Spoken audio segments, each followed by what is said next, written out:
मौत रूपी corona virus से बचने के लिए आज पूरा विश्व संघर्ष कर रहा है। चारों ओर कोविड-19 का भय व्याप्त है। वहीं विश्व शांति मानव सेवा संघ दिल्ली के फार्मासिस्ट धर्मेश कुमार ने कोरोना की दवा बनाने का दावा किया है। धर्मेश कुमार का कहना है, यह दवा कोविड-19 को हराकर मरीज में खास इम्यूनिटी बूस्ट करने के साथ साथ श्वसन तंत्र को मजबूत करने में सहायक सिद्ध होगी और किसी भी वायरस से बचाव में सफल सिद्ध हुई है। इतना ही नहीं, धर्मेश कुमार के अनुसार उन्होंने कोरोना संक्रमित कई मरीजों को जब इस दवा का इस्तेमाल कराया तो महज 5 से 7 दिनों में मरीज का रिपोर्ट नेगेटिव पाया गया। आपको सीधा रूबरू कराते हैं धर्मेश कुमार से, जानिए क्या कहना है उनका इस दवा के बारे में। द्वारा आपकी इस दवाई की काफी तारीफ की जा रही है, आप बताएं इस दवाई के बारे में और कोरोना में कहां तक सहायक सिद्ध होगी। देखो, ये जो हमने दवाई बनाई है ये इम्यूनिटी बूस्टर है। इम्यूनिटी बूस्टर मार्केट में बहुत सारी दवाइयाँ इस टाइम अवेलेबल हो चुकी हैं, लेकिन हमारी जो दवाई है उसमें हमने जो स्पेशल 2 चीज़ों को फोकस करके बनाया है। कोरोना जो संक्रमित लोग हैं उनका रेस्पिरेटरी सिस्टम डैमेज हो रहा है, दूसरा ये वायरल के कारण हो रहा है, तो हमने इसमें जो एंटी एस्थमेटिक ड्रग हैं और एंटी ब्रोंकाइटिस और एक्सपेक्टोरेंट प्रॉपर्टी जिन हर्ब्स के अंदर है हमने विशेष से उनका चुनाव किया है और ऐसी हर्ब्स को हमने विशेष रूप से फोकस किया है कि एक ही हर्ब्स के अंदर तीनों प्रॉपर्टी आ जाए, वो इम्यूनिटी बूस्टर भी हो और एंटी एस्थमेटिक भी हो और एंटी वायरल प्रॉपर्टीज भी उसके अंदर हो। उसके कारण हमें ये बहुत बेहतरीन परिणाम देखने को मिल रहे हैं। जो लोग लेके गए हैं अभी तक किसी ने नेगेटिव रिजल्ट हमें नहीं बताया है कि दवाई का परिणाम नेगेटिव आया है। सर, आपकी दवाई आयुर्वेदिक है, होम्योपैथिक है या एलोपैथिक? ये पूरी तरह आयुर्वेदिक है और ऐसे पेशेंटों को फोकस करके हमने बनाई है जो पिछले काफी टाइम से डायबिटिक रहे हैं या हार्ट पेशेंट या किडनी पेशेंट हैं, जिनको एलोपैथिक पद्धति में अभी तक कोई विकल्प इस बीमारी में सामने नहीं आ रहा था। उनको ये तीनों रूप से प्रभावित करके और इस संक्रमण को रोकने में सहायक सिद्ध हुई है। सर, आपने अभी तक कितने कोरोना पेशेंट्स को ये दवाई दे दी है? ऐसे काफी लोग ले जा चुके हैं। जो रिजल्ट्स क्या रहे उनके? सभी ने अच्छी रिपोर्ट दी है। जो फीडबैक हमें मिली है वो किसी ने भी अभी तक नेगेटिव हमें नहीं दी है क्योंकि हमारा पेशेंट ठीक नहीं हुआ है या सीरियस हो गया है। ज्यादातर हमारे पास जो पेशेंट आए हैं वो इनिशियल स्टेज के आए हैं, इनिशियल स्टेज पे बहुत अच्छा काम कर रहे हैं। सर, क्या गवर्नमेंट को आपने इस दवाई की जानकारी दी? हाँ, ट्विटर और मेल के माध्यम से समय समय पर हमने 2-3 बार मेल किए हैं। गवर्नमेंट की तरफ से क्या रिस्पॉन्स रहा? वहाँ से अभी हमें कोई सकारात्मक जवाब हमें नहीं मिला। धर्मेश जी, आप इस दवाई का प्रमोशन किस तरह करेंगे जिससे ज्यादा से ज्यादा लोगों को इसका लाभ मिल सके? देखो, जहाँ तक प्रमोशन की बात है, अभी हम जो समाज सेवी संस्थाएं हैं उनके संपर्क में व्यवसायीकरण करने का भी हमारा कोई टारगेट नहीं है, तो ज्यादा से ज्यादा लोगों तक पहुँच पाए। और अभी अप्रूवल के लिए भी हमने इसको भेजा है, तो देखते हैं वहाँ से कितना इसका रेस्पॉन्स मिलता है। सर, क्या आपने इस दवाई का कोई प्राइस फिक्स किया है? नहीं, अभी तक तो हमने कोई प्राइस फिक्स नहीं किया है, लेकिन ऑन कॉस्ट जी जो इसकी लागत है उसी पे हम प्रोवाइड करेंगे आगे आने वाले टाइम। कितनी होगी सर वो लगभग? कैलकुलेट अभी नहीं किया है, जब इसका प्राइस रखेंगे तब कैलकुलेट करेंगे। सर, क्या आप कुछ बता सकते हैं कि एक कमजोर इम्यूनिटी की पहचान कैसे की जा सकती है? कमजोर इम्यूनिटी जो यंगस्ट हैं उनके अंदर अलग होती है, जो हमारे ओल्ड एज के जो व्यक्ति हैं उनके अंदर अलग होती है। क्या एक आम आदमी खुद से पहचान कर सकता है कि उसकी इम्यूनिटी डाउन है? बिल्कुल कर सकता है। थोड़ा बताएं उसके बारे में। अगर वो बहुत लंबे टाइम से बीमार चल रहा है तो नेचुरली उसकी इम्यूनिटी डाउन होगी। किसी भी दवाई खा रहा है, वो किसी भी रोग की दवाई खा रहा है, चाहे हार्ट पेशेंट की है, चाहे डायबिटीज है, किडनी है, लीवर है, तो उसकी इम्यूनिटी ऑलरेडी डाउन मिलेगी। दूसरा, अगर यंग है, यंग के अंदर वो डिहाइड्रेट है, आंखों के नीचे काले घेरे हैं, नींद प्रॉपर नहीं आ रही है, तनाव में है, तो ये एक सामान्य से लक्षण है कि जो हमारी इम्यूनिटी पावर को डिक्रीज कर देगा। सर क्या आप बता पाएंगे कि आपकी जो दवाई है ये और किन किन रोगों में फायदेमंद हो सकती है? ये मेनली रेस्पिरेटरी सिस्टम को सपोर्ट करेगी और एंटीवायरल प्रॉपर्टीज इसके अंदर बहुत ज्यादा है। तो दोनों चीजों को ये लेके हम ध्यान में रख के बनाएंगे।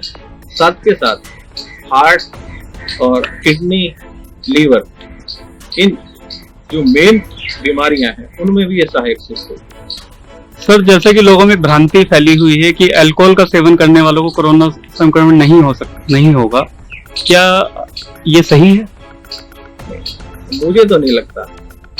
उसका एक मैं वैज्ञानिक तथ्य देता हूँ आपको। हमारी जो बॉडी है उसका पीएच बैलेंस 7.4 होता है। पीएच होता है कि हमारी एसिडिक और एल्कलाइन दो बॉडी की स्टेज होती है। जो हमारी एसिडिक स्टेज होती है, अगर कोई व्यक्ति एसिडिक स्टेज में है यानी कि उसका पीएच बैलेंस 7.4 से डाउन है, तो उसको संक्रमण होने के ज्यादा चांस हैं। और अगर 7.4 से ऊपर है उसका पीएच बैलेंस, तो उसकी बॉडी एल्कलाइन स्टेज में रहेगी। एल्कलाइन स्टेज के अंदर वायरस का संक्रमण बहुत ना के बराबर होता है। अब जो अल्कोहल है, आप मेरे कहने पे मत जाइए, मेरी रिसर्च पे मत जाइए, आप गूगल करके देखिए कि अल्कोहल, बियर और जितने भी तमाम अल्कोहल है, रेड मीट है, तंबाकू है, गुटखा है, बीड़ी है, इनके सबके पीएच आप खुद चेक कर दो।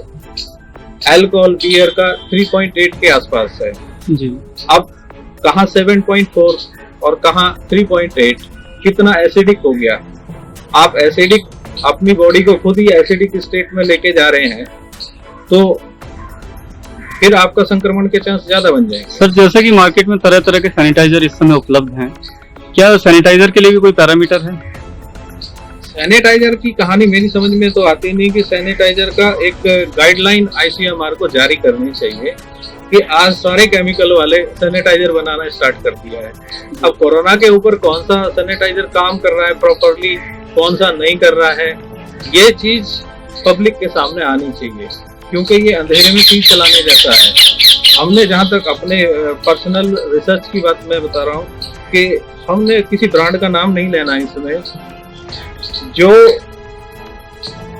हमारे सैनिटाइजर्स हैं वो क्वाटरनी अमोनियम कंपाउंड्स के बने होते हैं और फिनोलिक्स उनके अंदर होता है, पर एसिटिक एसिड होता है, अल्कोहल होता है, क्लोरीन होता है, फॉर्मल्डिहाइड्स होती हैं और हाइड्रोजन पेरोक्साइड होती है, आइडोपर होते हैं। तो ये जितने भी ब्रांड नहीं है, ये इनके केमिकल्स हैं जिनके नाम मैं बता रहा हूँ। इनमें से हमने 3 या 4 को बहुत इफेक्टिव पाया है। वो 3-4 हैं इसमें, एक पर एसिटिक एसिड है, हाइड्रोजन पेरोक्साइड है और एक है हमारा 2-डिकाइल बेंजीन सल्फोनिक एसिड। ये 3-4 केमिकल बहुत ही इफेक्टिव मिले हैं। साबुन भी उतना इफेक्टिव नहीं है, खासकर कोरोना के केस में। सर जैसे कि आपने 2 तरह की दवाई दिखाई, एक ड्रॉप में है और एक जो है पाउडर रूप में है, तो ये 2 क्या अलग अलग तरह की दवाई हैं? दोनों कोरोना के लिए हैं? हाँ, दोनों ही इस इन्फेक्शन के लिए हैं। इम्यूनिटी बूस्टर के साथ साथ में ये एक नेचुरल नोजल ड्रॉप है जो हमारे नोजल और थ्रोट के सबसे पहले जो इसका इन्फेक्शन चलता है वो नाक से और गले से होते हुए तब हमारे फेफड़ों तक पहुंचता है। तो इस संक्रमण की जो शुरुआत होगी आपकी नाक से होगी, तो उस संक्रमण को रोकने के लिए हमने नोजल ड्रॉप तैयार की है। ये पूरी तरह से नेचुरल है। सर आम लोगों को आप क्या सलाह देना चाहेंगे, उन्हें खाने पीने में किन चीजों में एहतियात बरतना चाहिए और कैसी जीवन शैली जीनी चाहिए इस संक्रमण से बचने के लिए? सबसे पहले तो रेड मीट, अल्कोहल, तंबाकू, डिब्बे बंद चीजें, जहां तक खाने वाली बातें हैं, ये खाने की चीजों में इनका पीएच लेवल बहुत कम होता है। आप खुद सर्च करिए, खुद थोड़ा सा काम कीजिए। आप स्मार्टफोन आपके हाथ में है, आप खुद मेजर कर सकते हैं। जितने भी फीके से मीठे होने वाले फल हैं, जिनका स्टार्टिंग फीके से और मीठा होता है, जैसे आपका खीरा है, ककड़ी है, तरबूज है, इनमें एल्कलाइन ज़्यादा होता है, इनकी जो फॉर्म है अल्कलाइन की वो ज़्यादा होती है, तो ये हमारे बहुत ही हेल्पफुल हैं। ऐसे फ्रूट को हमें ज़्यादा अपने खाने में रखना चाहिए। इसके साथ साथ जो हम करेंसी एक्सचेंज के ऊपर हमारा ध्यान बिल्कुल नहीं जा रहा है। हमारा 1 घंटे के अंदर करीब 20 से 25 बार हमारा नोजल और फेस को टच करने की जो आदत है हमारी हाथ के द्वारा, वो हमारी बहुत घातक है कि जो संक्रमण जाएगा वो नाक से और मुंह से ही जाएगा। तो फेस मास्क इसलिए जरूरी है कि जो हमारा जाने और अनजाने हाथ टच हो जाता है तो उससे संक्रमण बहुत फैलता है। दूसरा, जो हम अपना फोन जो इस्तेमाल करते हैं ये हैंड फ्री हो या इसमें हम लीड का इस्तेमाल की हम आदत बना लें तो हम बहुत हद तक बच सकते हैं। अब जानते हैं पेशेंट से जिन्होंने इस दवा का उपयोग किया। जय करण जी, कहाँ पर रहते हैं? ये डिफेंस में रहते हैं। डिफेंस कॉलोनी में। कैसे जानकारी मिली कि उनको कोविड-19? उनको सर 2-3 दिन से बुखार आ रहा था सर। अच्छा। बुखार आने के बाद में डॉक्टर के पास गए तो डॉक्टर थोड़ा सा डरे से भी तो वो देखने को तैयार नहीं हो रहे थे। जी। उनसे बोले हम कैसे करें, क्या करें? उनको जी टेस्ट करा लो आप, जो है इस तरह से आजकल कोरोना का टेस्ट चल रहा है। तो उन्होंने गाजियाबाद का एड्रेस दिया, उन्होंने गाजियाबाद जाके संजय नगर बताया गया, वहाँ पे टेस्ट कराया। 2-3 दिन बाद रिपोर्ट आई तो उसमें पॉजिटिव बताया गया। तो उसके बाद धर्मेश जी से मुलाकात आपकी कैसे हुई? तो धर्मेश जी हमारे रिलेशन में है, मतलब जी। रिश्तेदार उनके मिलने वाले थे भाई, तो उनसे पता चला कि इनके पास कोई ऐसी चीज़ है जो थोड़ा उनको फ़ायदा दे सकती है, और जो बच्चे हैं पेशेंट इनके द्वारा दी हुई दवाई को यूज़ किया आप लोगों ने? हाँ दिया जी, उनको जिनको मतलब क्वारंटीन किया हुआ था सभी को दिए। क्या बेनिफिट नज़र आए उसके? क्या बस यही है, हमारे तो पेशेंट की जो रिपोर्ट है नेगेटिव आई है जी। नेगेटिव आई है? कितने दिन यूज़ करी आपने इनकी दवाई? करीब 6-7 दिन करीब। 6-7 दिन आपने यूज़ करी। तो आप किस तरह से पब्लिक को क्या मैसेज देना चाहेंगे, जिस तरह लोगों में डर की एक भावना बनी हुई है? असल में जो है ना, पेशेंट जो ये बीमारी आजकल चल रही है तो बहुत डरे हुए हैं, और रिपोर्ट पॉजिटिव आने पे तो मतलब मरीज बिल्कुल ही डर जाता है, जबकि ऐसा नहीं होना चाहिए। हिम्मत बनानी चाहिए और कोई इतनी बड़ी बात नहीं है, हिम्मत से काम लें। और सभी से ये रिक्वेस्ट है कि मतलब अपने को ध्यान से और सेफ्टी से रखें और कोई हिम्मत बना के रखें।